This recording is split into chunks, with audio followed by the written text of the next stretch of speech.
convocamos a hacer uso de la palabra en el marco de valoraciones vinculadas a la negociación colectiva al doctor Mario Pomata, integrante del Departamento Jurídico del PIT-CNT.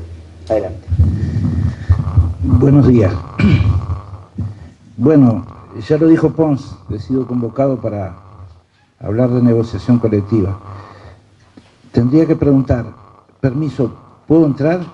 Porque este debate sobre el presupuesto que la educación necesita, e irrumpe un actor del movimiento sindical hablando de negociación colectiva. Sin embargo, creo que fueron, si no inteligentes, por lo menos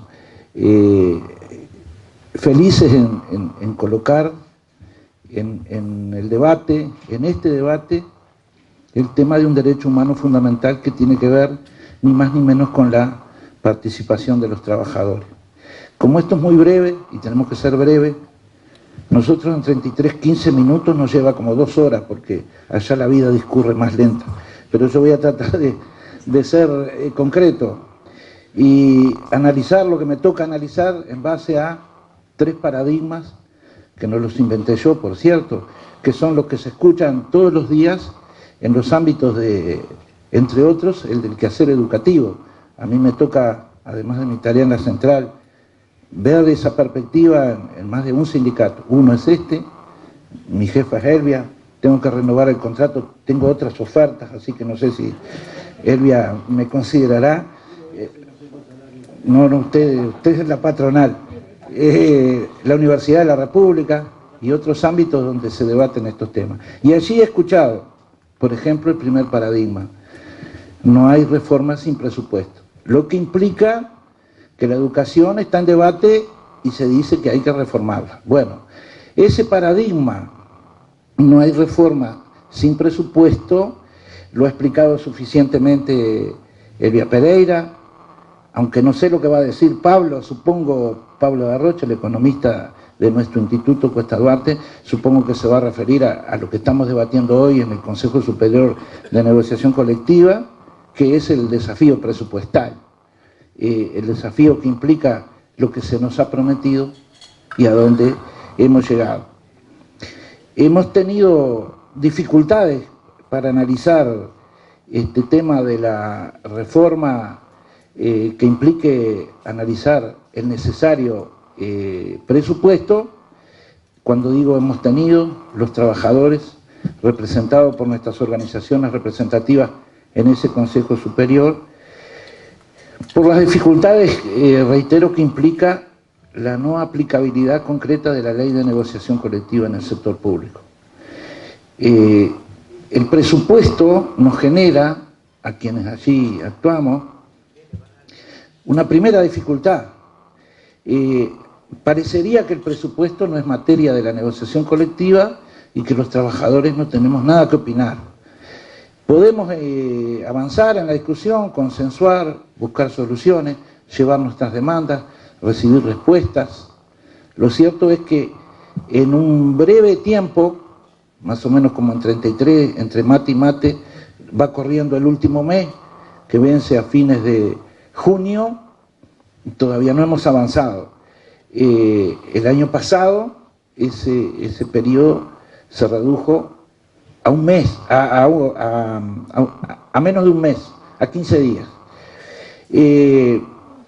Esa dificultad implica, además, en un segundo orden, que los avances, los eventuales consensos, incluso las discrepancias a las que podemos arribar, después se diluyen en el debate parlamentario, donde nosotros no participamos porque no somos parlamentarios. Y algunos de nosotros que llegan a ser parlamentarios dejan de ser representantes de los trabajadores. La ley de negociación colectiva, como lo va a indicar el segundo paradigma, es un avance muy importante que nos dio o nos dimos trabajadores, gobierno, parlamentario, de tal envergadura que la Organización Internacional del Trabajo la considera un modelo a aplicar en el resto del planeta. Por algo será, pero no funciona como queremos. No hemos logrado debatir cuestiones que tienen que ver ahora sí con el Segundo paradigma. También se escucha decir que no avanzará ninguna reforma sin la participación de los trabajadores. Tiene que ver con lo primero, pero tiene otro componente. Los trabajadores participan a través de sus sindicatos. No participan a través de, o no deberían, o no es lo deseable, a través del lobby. Antes de esta ley, que fue promulgada en el año 2009, dejábamos desde las sedes sindicales una huella camino al Parlamento. Y hablábamos con Gandini y con todos los parlamentarios, les mangábamos, les soplábamos en la oreja, buscando lo que no habíamos conseguido en los ámbitos inexistentes de negociación colectiva. La vida no empezó en el 2009, pero a partir del 2009 tenemos una norma que regula un sistema de relaciones laborales en el sector público y que obliga a que nosotros participemos, los trabajadores públicos y privados, en la determinación de nuestras condiciones de trabajo. El primer componente de las condiciones de trabajo para los trabajadores es el salario y el propio trabajo, porque eso es central en su vida. Pero tenemos déficit en ese proceso, que debería ser así, porque lo mandata la ley de quien tanta gala hacemos los trabajadores y el gobierno cuando nos tenemos que expresar en ámbitos internacionales. Esos déficits tienen que ver con la falta de discusión de temas muy importantes para el movimiento sindical, como es sus condiciones de trabajo y su salario. De hecho, en el actual proceso estamos discutiendo ajustes salariales, pero tiene otros déficits. A veces no tenemos tiempo, a veces no hay definiciones, y nosotros creemos no, la ley lo dice, tenemos derecho a discutir las condiciones de trabajo, la seguridad y salud de los trabajadores, todo lo que tiene que ver con la función pública. Antes se nos consideraba a los funcionarios públicos servidores públicos, sin derecho a opinar, porque todo lo que pudieran opinar acerca de sus condiciones de trabajo estaba en lo que se denominaba y se denomina Estatuto del Funcionario. Ahora no, repito, no por el comienzo de la historia en el 2009, sino por la ley que está vigente. Tenemos derecho a discutir todas nuestras condiciones de trabajo. Y además, la ley lo dice, 2 planes estratégicos, la visión y la misión de cada organismo público y privado vinculado con el tema de que se trate, en este caso la educación, y dentro de esa visión y misión tenemos derecho a discutir el diseño de la educación pública y privada en aras de construir un modelo para satisfacer a la sociedad cuando de educación se trata. Pues bien, no carecemos de ámbito. Existe una ley de educación que le da varios ámbitos de participación a los trabajadores de la enseñanza, asambleas técnico-docentes, participación en la planificación y el diseño de lo que es educación pública. Coincido con lo que decía el diputado Gandini en el sentido de que nos permite hacer la elaboración de los presupuestos por programa y evaluarlos por sus resultados. Queremos hacerlo, queremos participar, pero todo eso termina reduciéndose a una discusión sobre ajustes salariales y a balconear la discusión sobre el tema de los recursos necesarios y suficientes para el avance de la educación. Participamos en ámbitos de diálogo social, de tripartismo, de negociación colectiva, hacemos ponencias y presentamos temas vinculados con las necesarias prioridades, el tema de la visión y misión, que es mirar hacia dónde debe ir la educación, pero en definitiva, nuestra herramienta, la más formidable y considerada derecho humano fundamental, que es la negociación colectiva, que en nuestro país no se instrumenta al voleo, presentándonos hoy a una citación para tener una determinada discusión en un ámbito cualquiera, sino que tiene un diseño dividido en 3 partes, con un consejo superior, con una negociación por rama de actividades y una negociación en cada organismo. Funciona, es cierto, negociamos mucho. Llegado el momento, estamos acá sentados discutiendo sobre el presupuesto que la educación necesita, porque sabemos que la discusión se va a procesar en otro lado. A pesar de que en mi pueblo el tiempo discurre muy lento, yo estoy en condiciones de cerrar con un tercer paradigma. No tengo necesidad de justificar que hay que cambiar. Para cambiar hay que conocer. Ese paradigma lo expresan los trabajadores, demandan ámbitos para investigar, para conocer, para avanzar, demandan presupuesto, no demandamos solo un 6% para el presupuesto de la educación, sino también un 1% para investigación. Y como decía Elvia, todos tenemos algo que decir, pero ese decir se resume y se subsume en una discusión presupuestal. Por supuesto, es ahí donde se debe discutir el presupuesto.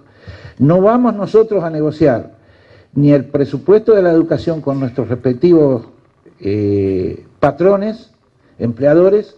La ley de negociación colectiva le llama las cosas por su nombre y a los titulares de los organismos públicos les llama empleadores. O sea que no estoy diciendo yo lo que son, sino lo que dice la ley. Discutimos ahí, pongo el caso de la universidad, que viene a cuento, nos ponemos de acuerdo, peleamos juntos. Podría decir que en la universidad, en algunos casos, al margen de muchas peleas, nos movilizamos juntos. Pero ese acuerdo necesita algo que no es un aval, porque no está así instituido, algo que no es un permiso, ni es una etapa considerada en la ley, pero después de esos avances y esos eventuales consensos, nos sometemos al erario público, a lo que quiera considerar el Parlamento Nacional.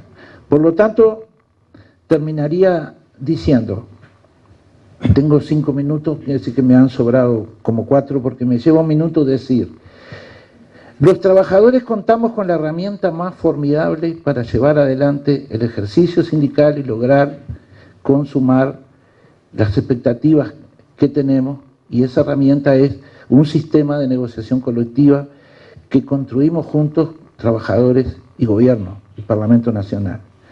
Los trabajadores, como dijo Elvia, tenemos, como toda la sociedad, algo que decir.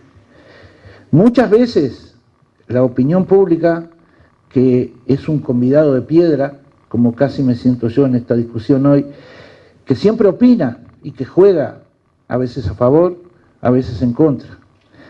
Sin embargo, cuando termina todo un proceso, lo voy a mencionar como lo he escuchado en la Central de Trabajadores PIT-CNT, así como no tuvimos participación en aquella llamada madre de todas las reformas, la reforma del Estado, esta que vendría a ser una especie de tía de las reformas necesarias a la educación, tenemos participación, pero todo se resume en una discusión donde no participamos y donde tenemos que movilizarnos en un sentido contrario al que dice la ley, o por lo menos que no se conjuga con los términos que dice la ley. Por lo tanto, yo para cerrar abogaría para que el sistema funcione, para que los trabajadores ejerciten la actividad sindical negociando colectivamente y para que se considere, no voy a expresar lo que yo pienso, aunque pienso en ese sentido del que voy a manifestar, pero la Organización Internacional del Trabajo dice,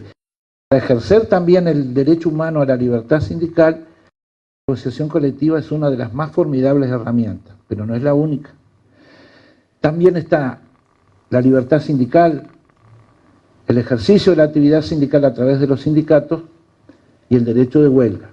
Por lo tanto, la sociedad se sanea cuando le da las debidas prioridades a cada uno de esos ítems. Muchas gracias. Conceptos planteados por Pomata, hacer referencia a la educación como derecho humano fundamental, 3 enunciados en términos de paradigmas. 1, no hay reforma sin presupuesto. 2, no avanzará ninguna reforma sin la participación de los trabajadores. 3, para cambiar hay que conocer.